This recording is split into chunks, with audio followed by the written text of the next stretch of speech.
guys, no sawmilling today. Over where the mill is on the farm, my buddy who owns that place is kind of tied up this morning.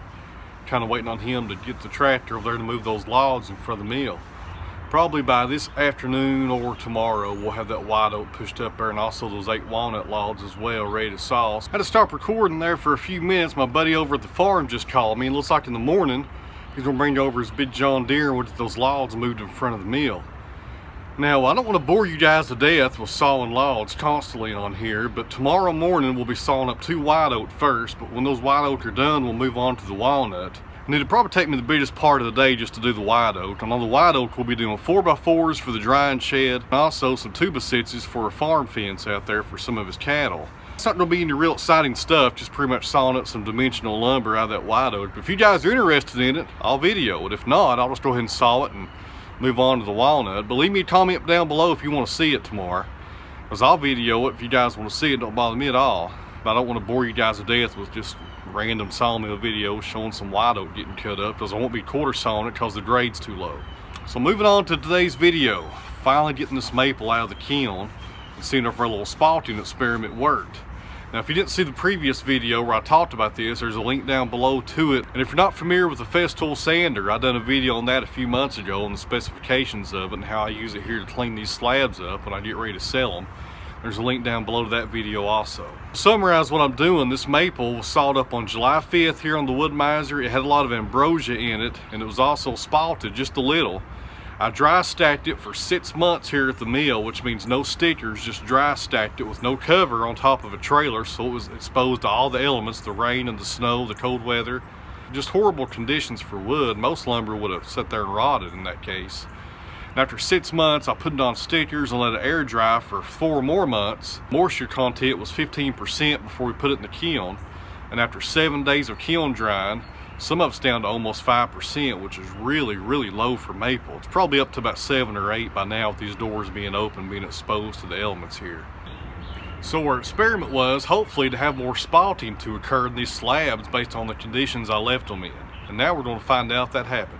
Alright guys, I've been waiting on this for about a week. Actually longer than that when you factor in the drying time since last summer. We got 8 of these slabs total. These that we're going to be doing today are all 8/4.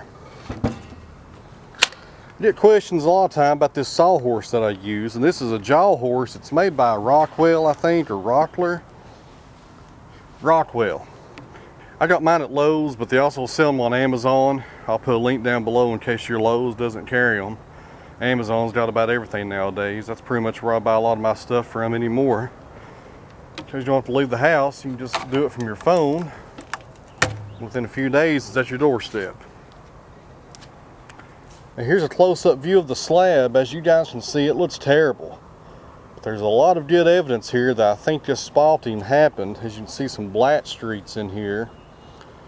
And like I said earlier, this slab had some ambrosia going on whenever I sawed into it from the sawmill, but didn't have a lot of spalting at all. But based on what I'm seeing, as soon as we sand a lot of this junk off here, we should have some good spalting underneath it.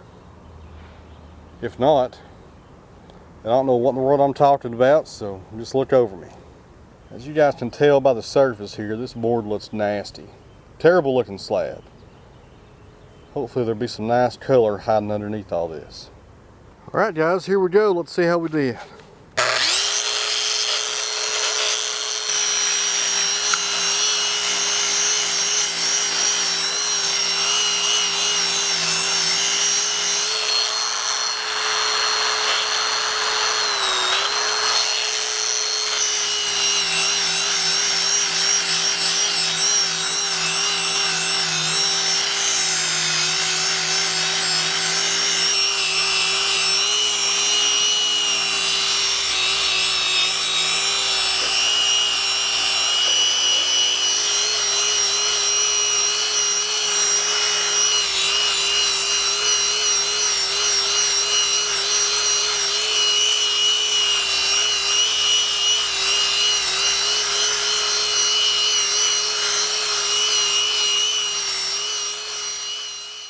Dust it off here, guys. I'm telling you what, I got no words for this. This could not have turned out any better. And for you people that might have a little bit of doubt here, and this still being good solid wood, no rot or nothing like that. I did not think it would spalt this much. This is fantastic. This is ridiculous. Oh, I have a hard time selling these slabs. Goodness. I have never seen wood spalt this much before, this much spalting in a slab or lumber or anything. Maybe in a bowl I have, but man alive. That is ridiculous how much that spalted. I thought it would spalt a little, but I did not imagine it would spalt this much. My goodness. It's May the 2nd here in Tennessee and we're having a late Christmas. My goodness.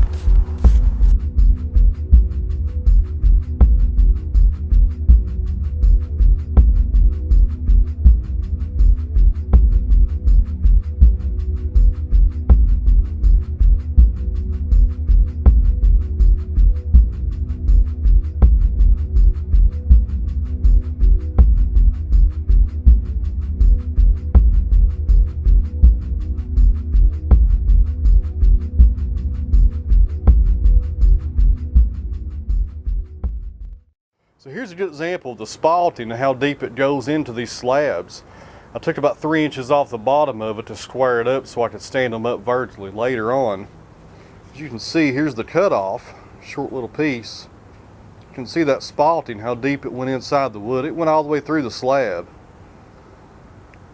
Kind of interesting there to see the spalting inside of the slab instead of seeing it on the face of the board. Still solid. No punky wood in there or nothing like that. Good usable timber. Anyways guys, I thought that was pretty interesting. You might want to see it, how that spalting looks all the way through it. 1 down, 7 to go. I could do this all day. This is almost as fun as sawing them on the wood miser. Almost. Fantastic.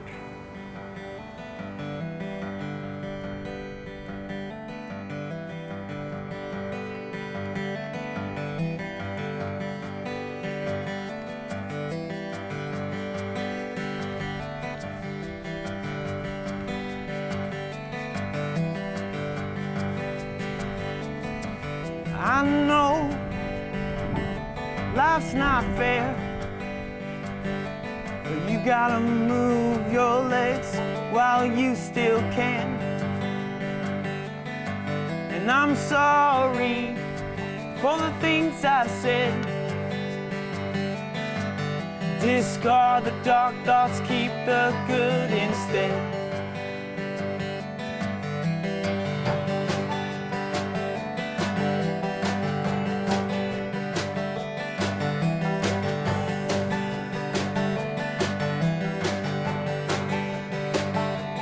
Feel the grass grow beneath your feet.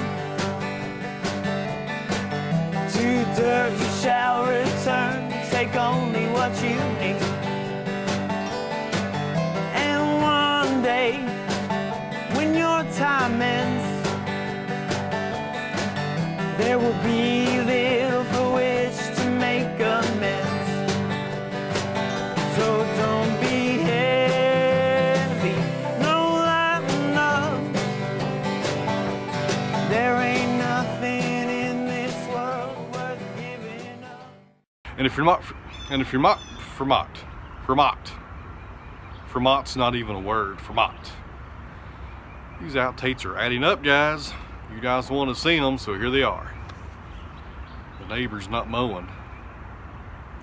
He just got home. He's getting his golf clubs out of the truck. Oh, he's unloading some fertilizer. That grass is not growing fast enough for him. And my hypothesis was, I think it'll happen. Hypothesis. I use better terms. Hypothesis. Good Lord. I need a teleprompter or a monitor. That would really might solve this problem of all these little outtakes here. Maybe not. All right, guys, here we go. Let's see what we get. I'll tell you what we get. No power. Circuit breaker's not cut on. So just try one time, give me a smile. Things are looking up, give it time.